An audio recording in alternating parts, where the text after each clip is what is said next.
số này số tụ sẽ đỡ nó ta chỉ nói về bấy tua sai tụ bò mì cà nó cúi thay đua chỗ này sẽ đây thì cúi thay đua sẽ nửa rồng câu bỏ đi chạy bây giờ thay đua rồi đấy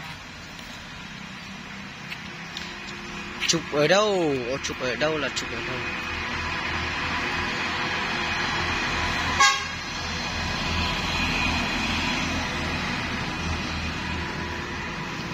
lúc vào bạt gì đua nó này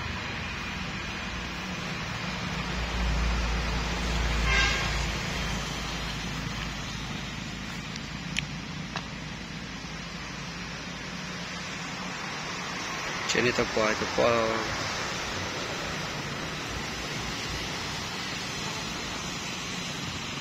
làm cái tay như thế đẹp mà. Đúng rồi, làm cái tay như thế đẹp.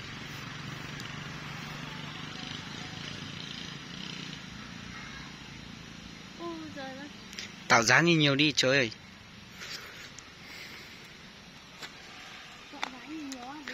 Tụi bom ma xuống.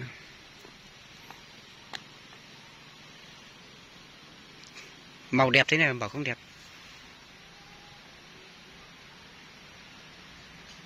Ok à?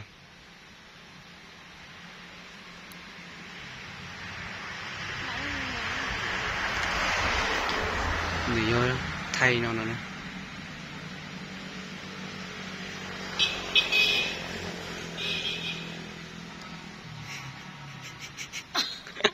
Tao đã chụp ấy 100 cái rồi. Tao tưởng là mày sẽ làm như thế chụp. Ok chưa?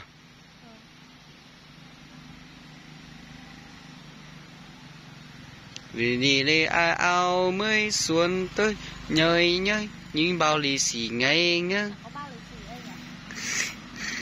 Hoa đào là được rồi, tao chụp thảo mặt mày luôn.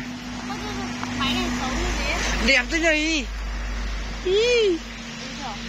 Xem đây, đẹp, quá đẹp, tao chụp có tâm vậy. Ôi rồi mấy thằng trên kia nó chụp ảnh từ nãy đến giờ nó hết dung lượng mà điện thoại không biết hết dung lượng mấy thằng kia. Máy tao cũng sắp hết dung lượng rồi. Tao bằng hết dung lượng. Đẹp không? Chỗ cái nào không đẹp thì mày xóa nhá. Nhá. Mày đừng giận nhá.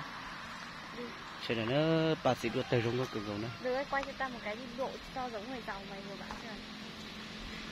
Đây, cái đúng rồi. Nó nhớ bán đề rung có cửa gấu nó sẽ đấy. Trước.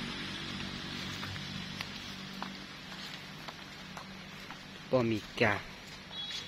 Bò thay, bò súa. Bò năm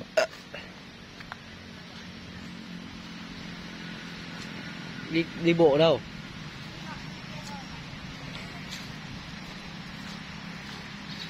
Mày mang giúp tao cái kia nữa, mang hết. Mang giúp quả táo nữa.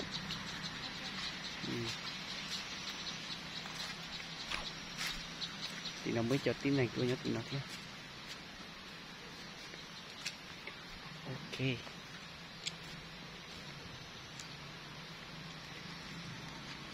Đi vòng bên kia là đi đây luôn này. Đi đây đi luôn hay là đi vòng bên kia? Đi đây đi luôn nhỉ? Thôi đi bên này đi mà. Tao định quay đi bộ chỗ kia rồi bạn. Còn mai. Mày có mang tiền không? Tao có. Tao vay mấy chục vạn rồi. Ok. Tí mày chuyển khoản cho tao là được. Nhưng mà tính vào cái kia đi. Hay là cái kia mày tính như nào? Cái nào? Tính một thẻ à? Tính cái gì? Cái tiền hôm trước mày tính một thẻ vào hôm nào tao giải đúng không? Cái áo. Hay cái áo là tính thể một cái à? Hai cái áo đấy thì bao giờ mày lấy luôn thì trả tao sau. Còn tiền này thì tính hết tao về đâu trả lấy luôn. Mày không nghe rồi. Bà ấy đóng cửa rồi. Tao đói chút. Đây bà đây. Đây. Mày ăn gì? Bà cho cháu để nhờ đây một tí ạ. Mày ăn gì thì hỏi bà. Đi vào xem. Nhờ bà mở cửa đã. Bom ma nó nó.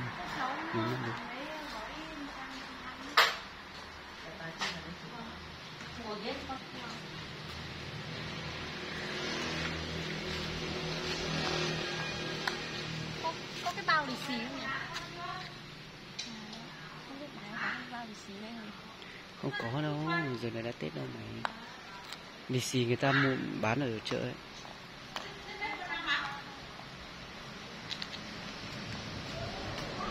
Hôm nãy là đi đằng trước hay đi đằng sau ấy nhỉ? Lúc bạn quay video hồi nãy mà bạn bảo đi giống người giàu ấy. Là đi đằng sau. À, bạn ơi, hay bạn quay đằng sau tôi xong bạn đưa bạn sang đằng trước ấy. Kiểu như thế. Ok nhé. Bạn không tắt ở máy bạn tạm được à? Hay là điện thoại này. Ok, xin chào mọi người nhé.